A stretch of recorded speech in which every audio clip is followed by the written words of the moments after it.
Hey everybody, welcome back to RPG Imaginings. It is Saturday morning, and I have my coffee and my Captain America mug. And my goal for this morning is to help people in the audience understand why The Wild Beyond the Witchlight is by far, hands down, not even a contest, my favorite D&D 5e supplement. And so there's going to be spoilers here. I'd also just like to request from people in the audience that regardless of how you feel about 5e, if we could keep it productive and focused on Wild Beyond the Witchlight in the comments. There's been this odd trend in the community lately, I should say. Oh, got to get into the coffee.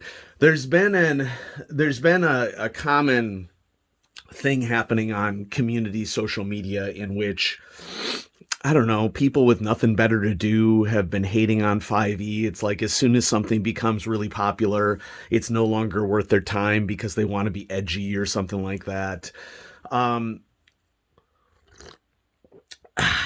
Wild Beyond the Witchlight is an example of a supplement that probably wouldn't have been made and probably wouldn't have been possible if not for the huge surge in 5e's popularity to a wider community. And 5e becoming popular benefits everybody in the hobby because it increases awareness. Yes, I recognize that there are many role-playing games out there. And yes, 5e is not anywhere close to my favorite. D&D, even 1st, 2nd, 3rd, 4th edition aren't even close to being my favorites. But I think that metrically, it's pretty undeniable that without the popularity of D&D 5e increasing, we wouldn't be having as many people asking questions and getting into wider role-playing. I think that the resurgence of Call of Cthulhu is an example. Call of Cthulhu has really vaulted back into the limelight, not just because Chaosium is making good decisions, but because they have a wider customer base to draw from. So that's all I'm going to say about that. The purpose of this video is to talk about Wild Beyond the Witchlight, and so if we could keep that in the comments, I'd really appreciate it. So what's different about Wild Beyond the Witchlight? Well, Wild Beyond the Witchlight is our first Feywild adventure for 5e. And it says here at the bottom, a wickedly whimsical adventure. And that's largely what it is, because sort of the hook behind Wild Beyond the Witchlight, a couple hooks, is that since this takes place in the Feywild, it is by far a more charming, I'll say, adventure than a lot of typical D&D adventures. And it is also designed to be played in whatever mode a particular group of players are interested in. In other words, I would argue that the key feature of D&D, any iteration, is combat. And, gaining levels and killing things and looting their treasure and whatnot. And of course, you can do much more sophisticated things with any role-playing game. But that's really what D&D is about from a publication perspective. And Wild Beyond the Witchlight is about having the possibility of solving any encounter through investigation, through exploration, through making relationships with NPCs, to negotiating. You can solve encounters without fighting things, and in the Wild Beyond the Witchlight. And I've read the supplement cover to cover. I've had this in my possession for months and months and months.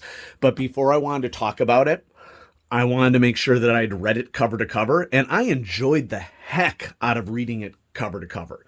Remember, on RPG Imaginings, I don't really review things unless I've had a chance to play them, because I think that there is an argument for only reviewing things when you actually play them. Or have a lot of experience with the game. And so this is an overview of Wild Beyond the Witchlight. So what's going on with this campaign? Well, Wild Beyond the Witchlight exists in 5 parts. There is, well, I guess you could argue 6 parts if you say that the introduction is basically a description, overview of the campaign, what is going on. If I were to summarize the campaign in a very, very short space, I would say that a very powerful archmage named Zybilna, who is actually Natasha of Tasha's Hideous Laughter fame, has been frozen in time in her castle, and her castle is one of the parts. 3 hags, which are related to Zybilna, they are all actual or adopted daughters of Baba Yaga in this campaign, contain many of the clues that the players can find to attempt to solve a wide variety of different puzzles that are solved in the campaign. And each witch has a different region of the Feywild under their control, and so those are the other 3 parts. And then the last part is probably the most significant part, which is the Witchlight Carnival, hence Wild Beyond the Witchlight. And the Witchlight Carnival is a very, very detailed encounter location that even if you wouldn't intend to run the whole campaign as in its totality, just the carnival in of itself is probably worth the price of admission for many different role-playing groups. Now, folks, the other thing that I want to say about this from a group and dungeon master perspective is that you got to have a sense of humor for this supplement. Like, if you don't have a sense of humor, okay, as a role player, first of all, I worry about you if you don't have a sense of humor. But there's nothing wrong, folks, with doing whimsical every once in a while. Okay? I'll be 45 years old this year. I don't mind a lot of whimsical in my life because, if you haven't gotten there yet and noticed that life is hard, okay, sometimes a little whimsical can help you get through the day. I'm just throwing that out there.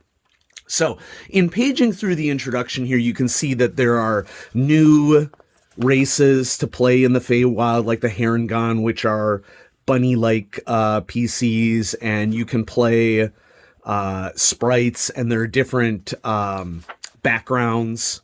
There are trinkets that you can collect throughout the Feywild and trade them for the various goods. There's a wide variety of different MacGuffins that are placed throughout the region. Chief amongst them is the unicorn horn, and there's clues scattered all throughout the campaign of how to find the unicorn horn, what the unicorn horn's use is, and then probably the most modern out of all the ideas related to it is that, like many recent, like within the last couple of years, D&D adventures, there is the possibility of the unicorn horn appearing anywhere in the campaign world. And that's been a common thing that has been happening in 5e, that if you want replayability of the game, that, things could be different every time if you put key MacGuffins in different places. New character traits, beginning the adventure, okay, how to get started. There's a specific quest where they can earn treasure by encountering Madrick Roslov, a warlock, and in accomplishing certain goals for him. You can link players to the campaign through childhood memories and their instructions through the campaign of how to directly connect that up to other characters that they'll meet later. A pronunciation guide. I should probably check that right now. Zybilna. Okay. So here we are at the Witchlight Carnival. The Witchlight Carnival could be put into any game. It is constructed like one would expect a carnival to be, and what really impresses me about the Witchlight Carnival and why I think that it is useful anywhere, you could get probably 3-4 game sessions out of the Witchlight Carnival alone, depending upon the motivations of your group, depending upon what they choose to visit, in what order, how significantly they interact with characters. There is so much potential for role-playing in this campaign, and that's probably what sets it apart most from other D&D supplements. I talk about this frequently on the channel, and it's this tendency within D&D that it's written for a mass audience. And so you'll see you go into a room that has description and it has bold monster name. We assume you fight it, okay? Which is not exactly the most sophisticated way to roleplay, but if that's what people like, it's what they like, it's fine with me. That's not my cup of tea. My cup of tea in a D&D realm is, of course, I like fighting in D&D. That's a big part of what D&D is. I love exploration. Treasure hunting is a huge part of what D&D is. But Wild Beyond the Witchlight really sets up a situation in which there's so many rich and interesting characters and so many out of the ordinary fun ways that players can be engaged in this supplement.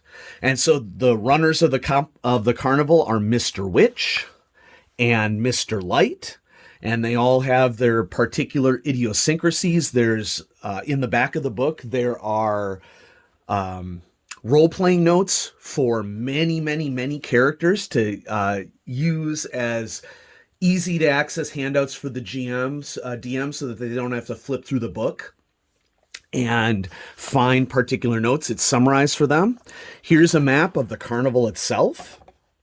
And, it's set up like a Disney park, and many maps in role-playing games are beautiful, and they contain a lot of fluff.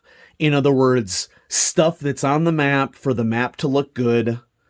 Wild Beyond the Witchlight Carnival, anything that is labeled on this map has a significant amount of interaction associated with it. The other cool thing about the Witchlight Carnival that I really love is that depending upon what the characters accomplish, who they interact with, it can totally give them benefits later on in the campaign when they encounter an NPC related to an NPC, or when they win something at the carnival that can be used to trade for something later on, or that they are able to practice a particular skill that will give them a bonus on doing something similar to it later on in the campaign. And so it really rewards players for really exploring the Witchlight Carnival thoroughly and interacting with the characters thoroughly. And, that's what I would say with this game. Every group is different. Some groups are way more load up on my number of torches, and when my torches are out, I go back to town and gear up again, and I go through and, kill things and take their treasure. And if that's your cup of tea, I support you. I'll tell you that this is not the game for you. Okay?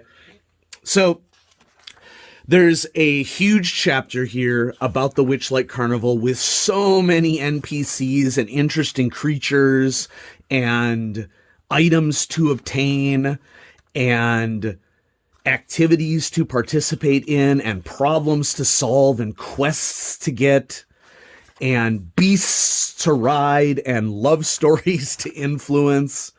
And it's all presented in, as you can see from the art here, very whimsical, truly fantastic. The snail races here, just screams never-ending story to me. And there's a lot of variety, too. So here we have a bugbear with a pumpkin on his head who has very specific feelings about the carnival, and some people want to escape the carnival. There's a NPC called Thaco. Get it? Hashtag second edition. Okay. And this is all just really rich, detailed stuff. Any one of these small encounter locations could be an excellent idea, I would argue, for many different types of role-playing games.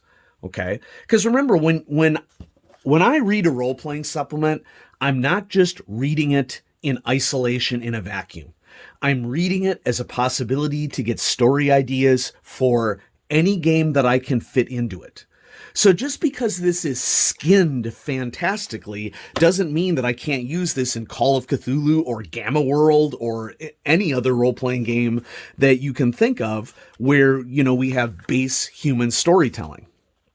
So there's another mechanic that's really interesting in the Witchlight Carnival, in which there's time ticking away and certain things happen at different times. And in order for characters to reach their primary objective of escaping the carnival or perhaps going about their way to embark upon the campaign, it requires quite a bit of convincing of the two carnival owners who have their own backstory. So, that being said, after the players accept the call to adventure, the campaign world is split into 3 main chapters that can be encountered in any order and can and will likely need to be re-encountered, because each of these different realms within the Feywild, which is called Prismeer in the campaign, has different NPCs that can gain access, that can get the characters access to different worlds. And of course, since goals are spread throughout all 3 of the main areas, and 4 if you include the castle at the end, it may be entirely necessary for the characters to do a little bit of trucking around to find what they need to find. Now, a good DM will make sure that particular things are moved around so that the characters don't get bored and don't feel that it is tedious that they have to do a bunch of fetch quests. So some of the things may be worth getting, some of the things may not, but the way that I interpret it is that a lot of the goals within the campaign are designed to hit the brain, so to speak, of a variety of different types of minds and priorities and what people will find interesting. So the 3 worlds within Prismeer are called Hither, Thither, and Yon. And each one of them is controlled by one of the Hags of the Coven. And so here's the domain of Prismeer at the beginning of the Hither chapter here. There's sort of an introduction to all of them. Each of these domains has different interesting interactions that the characters can have with it. Beautiful map here. There are different NPCs and creatures in each one. And I'm not going to go through the details of each one, but everything labeled on this map and many of the things not labeled. So, for example, here in Hither, I got this. These wells here have significance that, of course, characters could encounter wherever they are. And this campaign is, I would argue, a modernized campaign in that it recommends to the DM that the DM move any of these particular locations to wherever the characters are if the DM feels it would be interesting for characters to encounter things and that they would enjoy it. Okay? That's probably one of the main ways that refereeing or game mastering has changed over the decades that it's been around. The attitude early on was largely the map is set. If you don't go somewhere, you don't encounter something. And that's all well and good if people enjoy that. But many modern gamers do not enjoy having to explore every nook and cranny just to find something that they find interesting. Okay, we don't have to be that rigid with how we encounter things. So, Hither is the first major encounter location, and every one of these realms has someone who can help the characters get to another realm. Every one of them has a city or a house or an encounter location that can that holds the hag of that particular location. So, for example, in Hither, there's groups of Herringons. And in Hither, this group of Herringons is a group of thieves, of brigands, who are accosting people on the road. Here's a map of Downfall, where this is Bavlorna, the hag Bavlorna, where she lives, and it is a detailed encounter location. Every one of these encounter locations has potential problems to solve or individuals to rescue. It is not just assumed that a hag will be defeated. Every one of these hags can be bargained with. They all have different requirements of what their motivations are. And so it really is a rich setting. In Hither, we have a frog species that has bullywugs, which have very rigid rules of succession for their monarchy. And there's political intrigue associated with who is going to ascend to the throne. Okay? There is a cloud floating shop that bounces around Prismeer that characters can encounter at different times. And, you know, the rest of that is all information about Bavlorna's cottage. So next area is Thither. Okay. Thither is a realm in which you could appear on wanted posters, and a particular critical NPC is on many of the wanted posters. This realm is governed by Granny Nightshade, who has her own unique aspects. So there's just a huge variety of things to encounter. In this realm is where the lake is where the unicorn lost its horn, the unicorn horn in question. And that doesn't necessarily mean you're going to find the unicorn horn there. It could be anywhere within Prismeer. Okay. And so this is Granny Nightshade's area, Loomlurch. And she has a garden where potions grow. She has minions that are very dangerous, that the characters can use mushrooms to try to help them under the circumstances. Every one of the hags rides a different equivalent of a broomstick. So one of them has an ornithopter. One of them has a flying rocking horse. Here's a picture here of Tasha giving clues to the characters that the ruler of the entire domain, who is frozen in time, even though she's called Zabilna, actually has some provenance in D&D as a whole as Natasha of Tasha's Hideous Laughter. There's a dollhouse that they can interact with, that they shrink down. And then this is really interesting here. Forest of Thither is home to other strange creatures, including a giant storytelling spider named Yarn Spinner, who is detailed in Domains of Delight, a Feywild supplement on the DM's Guild. So they got a little advertisement for DM's Guild here as well. Yarn is Endlin Moongrave's domain. This is really cool because it is a theater. And one of my favorite aspects of this domain, the theater, allows the characters to put on a play and practice their improv skills to increase the chances that they'll impress Endlin and that she'll interact with them. And so I'll show you when we get to the back of the book here that there's lines that you can hand out to players that give them, if you have a more timid player who's not as excited about coming up with lines on their own, that you can hand them lines and they have to figure out ways to incorporate it into the play. And the major domo, so to speak, of Endlin is whispering these lines from the alcove.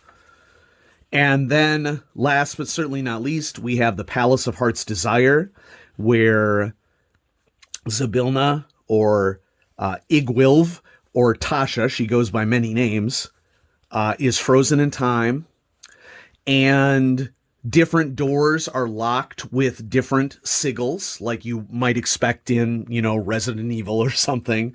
But obtaining the information to get these doors unlocked, it could be a very difficult task, or by interacting with NPCs, characters can get information on how they can scribe their name into a book, allowing them into any door.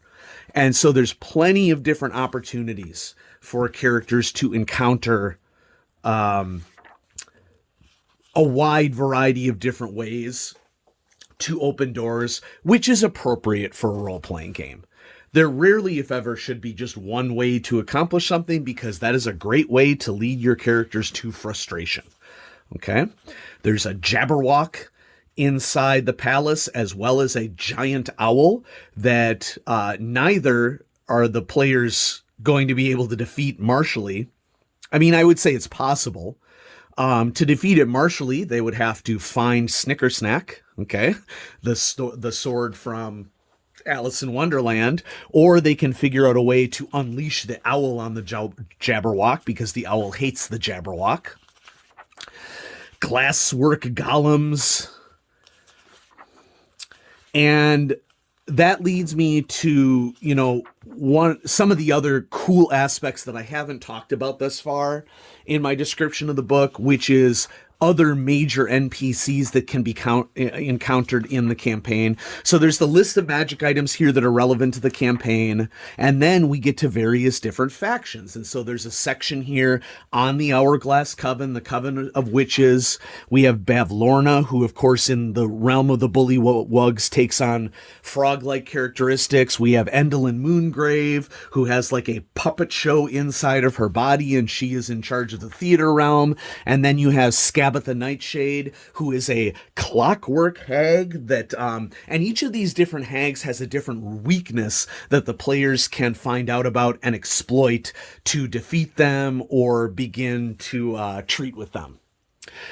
There is a adventuring party of foes and an adventuring party of potential allies. So the League of Malevolence is headed by Kellic, who is trying to obtain the staff of the rival adventuring party. And you encounter Skyla in the theater. Warduke is the one who is protecting Kellic. You can encounter Zarak early on. I think I want to even say in the Witchlight Carnival. And then Zargosh you can encounter in the palace. Valor's Call is composed of Elkhorn, Mercion, Molivar, and is led by Wrigglerun, who has a very, very powerful staff that the other group is trying to get a hold of, and then Strongheart there as well. Wide variety of different Feywild creatures, all with interesting aspects, different motivations. If you're looking for whimsical, this is by far the way to go. These red caps are really nasty. Red caps are based off of an actual, and I forget which culture they come from, but their heads are red because they're soaked in the blood of their victims. They're really nasty little creatures, and they are an actual historical or legendary creature of an actual human culture. Then you have these role-playing cards that gives you reminders of characters' alignments, personality traits, ideals, bonds, and flaws, as well as of little description. This is particularly useful in a campaign of this nature, where you're going to be role-playing a lot of NPCs in all these different realms. And they're all color-coded so that you can arrange them. If you have the PDF, you can cut them out and arrange them in order. Here are the Major Domo Stage Fright's lines that he will recite to whisper to characters from the side to give them ideas for role-playing. And since there are many interconnected adventure hooks and MacGuffins and different things for the DM to keep track of, there are these great story trackers where DMs can summarize everything that has happened. So when they need to refer back to things, they can refer back to things. And there's a section here for every one of the areas, as well as whether or not the unicorn has been found. And I would rarely do this normally, but I went ahead and cut out the map here at the back of the book. The book comes with a map, and it's a nice map. Don't get me wrong. On one side is the Witchlight Carnival. It's really unlikely I'm going to fit it in a frame, but it's a nice poster-sized map of the Witchlight Carnival as a whole. And then on the other side is a map of each of the domains. And, from a handout perspective, there really isn't much more that you would need to help them to start exploring. So it's a logical and a nice addition to the book. Okay. There are some additional kit that you can get. So lately, Wizards has been coming out with dice sets that are themed to different campaigns. And so I got the Witchlight Carnival dice set largely because I don't have a lot of nice orange dice.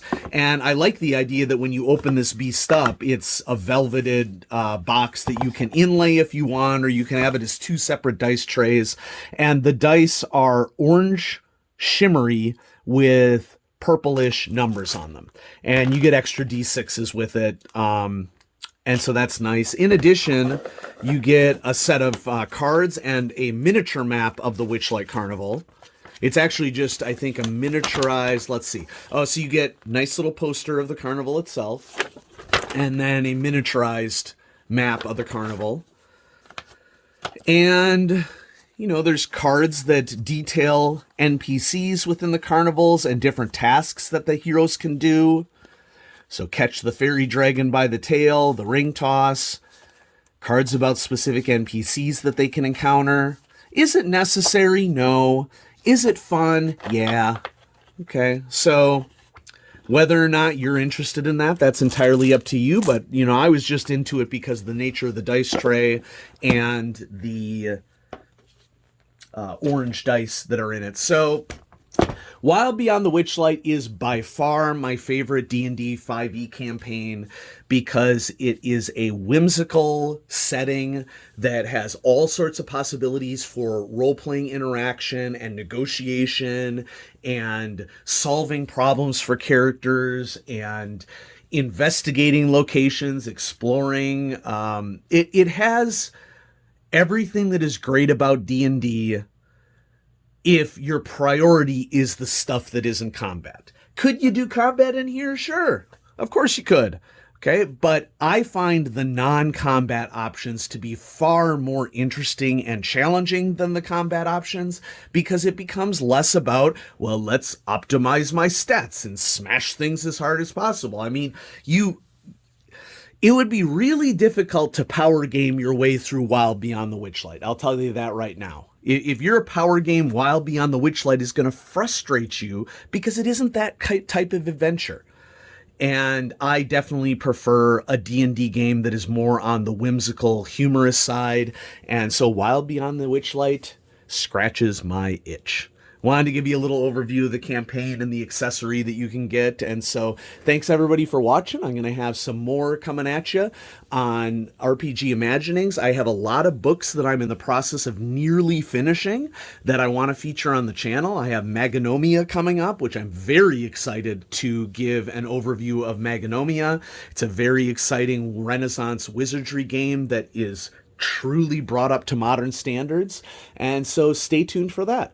Have a great day, everybody. Bye-bye.